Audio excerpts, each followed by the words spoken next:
Guys, एक hospital का bill आपके पूरे 5 साल की सेविंग खत्म कर सकता है।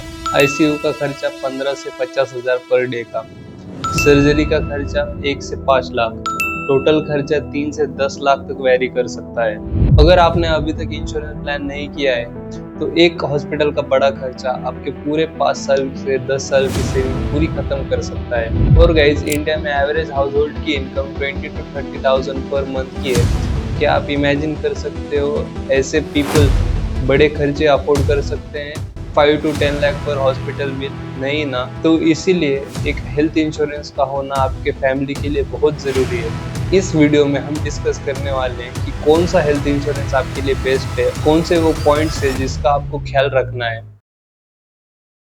सो गाइज, इन इंडिया सबसे बड़ा प्रॉब्लम इंडियन हाउस होल्ड में ये है कि वो लोग इंश्योरेंस को इन्वेस्टमेंट की तरह देखते हैं और उसमें से कुछ टैक्स सेविंग फंड या फिर कुछ एक पर्टिकुलर अमाउंट मिलने वाले इंश्योरेंस में इन्वेस्ट करते हैं, जिससे कि दोनों भी प्रॉपरली आपको नहीं मिल पाता। ना ही आपको इंश्योरेंस प्रॉपर मिलता है, ना ही आपको इन्वेस्टमेंट प्रॉपर मिलता है। क्योंकि अगर आप उसे समझो, जो इंश्योरेंस आपको रिटर्न देते हैं वो इतना छोटा होता है। अगर आप वही अमाउंट किसी पर्टिकुलर सेपरेटली अगर म्यूचुअल फंड में आप इन्वेस्ट करो तो आपको जो एंड में अमाउंट मिलेगा वो इंश्योरेंस की तुलना में तो काफी ज्यादा मिल पाएगा। और अगर आप इंश्योरेंस में इन्वेस्टमेंट मिक्स करोगे तो आपको दोनों भी प्रॉपर नहीं मिल पाएगा। सो गाइज, अब डिस्कस करते हैं कि सबसे वर्स्ट इन्वेस्टमेंट प्लान कौन से है और हमें इन इंश्योरेंस को देखना भी नहीं है। So first insurance plan is ULIP insurance plan, second plan is endorsement plan, and third plan is money back policy, fourth is whole life saving policy, fifth is child plan plus investment mix. क्योंकि guys, एक bad insurance की main problem ये नहीं होती कि आपको premium कम मिले या फिर आपको कवर कम मिले या फिर आपको इन्वेस्टमेंट कम मिले। एक बैड इंश्योरेंस की रियल प्रॉब्लम ये होती है कि आप उस टाइम का कंपाउंडिंग मिस कर देते हो। अगर आप वही अमाउंट एक सेपरेटली म्यूचुअल फंड में, जैसे कि मैंने आपको बताया, आप वो टाइम मिस कर देते हो इन्वेस्टमेंट का। और गाइस, इंश्योरेंस होते ही इसलिए कि वो लो प्रोबेबिलिटी और हाई इम्पैक्ट इवेंट्स को मैनेज कर पाए।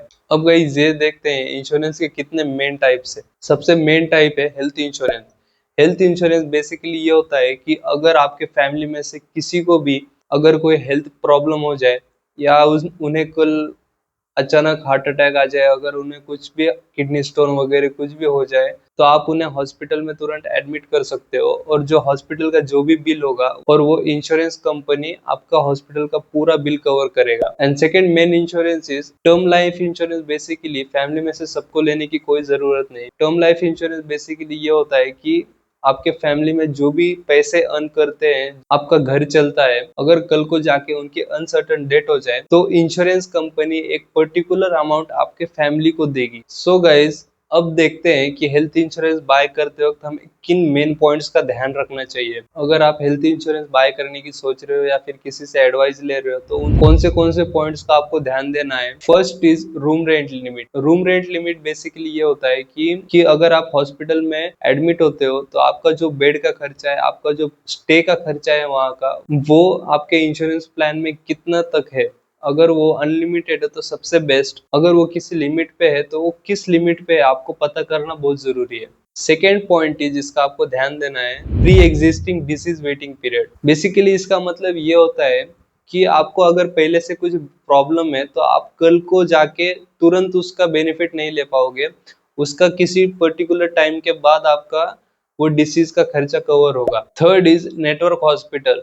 आपके इंश्योरेंस प्लान में किस किस नेटवर्क हॉस्पिटल का कवर है और कौन से आपके हॉस्पिटल आपके घर के पास है। Fourth point is claim settlement ratio. आपका इंश्योरेंस प्लान ने कितने क्लेम सेटल किए हैं ये पता करना जरूरी है। ये बेसिकली एक ट्रस्ट फैक्टर के पे अज्यूम कर सकते हैं। फिफ्थ पॉइंट, सबसे मेन पॉइंट जिसका आपको ध्यान देना है, वो है को पेमेंट क्लॉज।